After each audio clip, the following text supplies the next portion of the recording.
unlike in the 20th century, we don't have a global ideological conflict such that there would be a clear rival system that people would want to go for.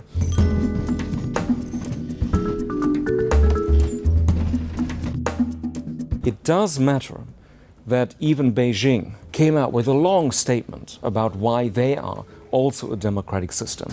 That is, only goes so far, because obviously you can say you're a democrat and still do profoundly anti-democratic things in practice.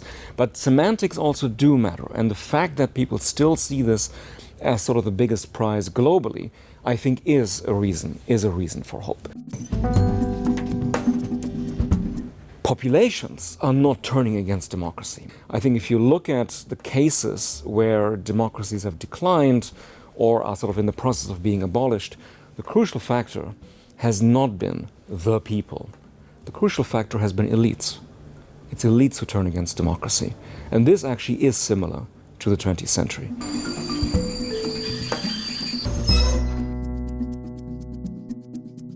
Yes, fascists marched on Rome.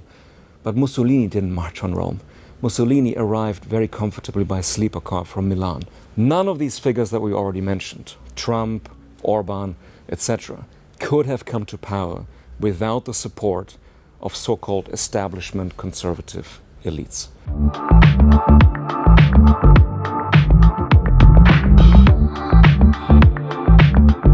So-called strongmen, like former President of the United States, Donald Trump, Viktor Orbán, Recep Tayyip Erdogan, have received a lot of attention in current times of declining democracies. Will these forms of governance outlive their creators? I'll start with a hopefully not too pedantic conceptual point. The term illiberal democracy is not in and of itself nonsensical, but I don't think it should be applied to the kinds of governments and the kinds of figures you just mentioned.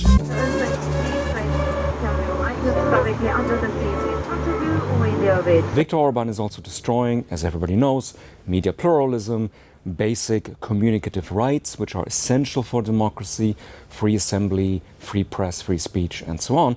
So it's not just that these figures are illiberals, but they're still Democrats. No, they are destroying democracy itself. So let's call things by their name.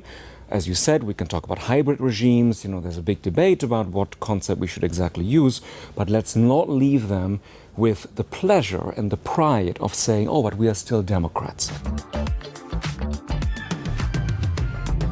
I know that we would all love to identify the single cause of the rise of right-wing authoritarian populism. But again, at the risk of sounding very pedantic, maybe there isn't a single cause.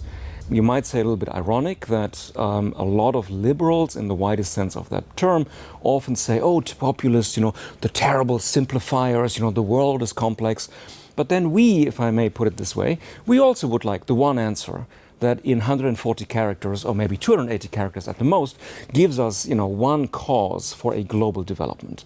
So when, Erdogan initially said, I think that the Kemalist secular elite doesn't properly treat certain parts of the population, it wasn't a totally crazy thing to say. When, Chavez in Venezuela said, this is not exactly a perfect egalitarian democracy, wasn't a crazy thing to say. So, in other words, it's very country-specific. There are causes, but I'm reluctant to say here's a kind of single cause that globally explains everything.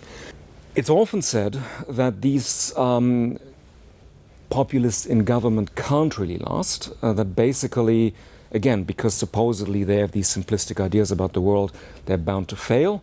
As we've also learned the hard way, they found ways of basically entrenching their power. If anything, figures like Trump and Bolsonaro are the outliers. These are people who lost power, but you may say they partly lost power because both of them had no real interest in governing, had no real experience with running a complex administrative state. This is not true of Orbán, this is not true of Erdogan, this is not true of Modi, probably at the moment the most dangerous far-right populist because he's governing the world's largest democracy. How governable are European democracies today? Or how future-proof are they? I think we're sometimes in danger of losing historical perspective. Yes, a lot of people are in economic pain, that's undoubtedly the case. A lot of people are worried about the future, and it would be completely wrong to dismiss these concerns. Ungovernable? I'm not so sure.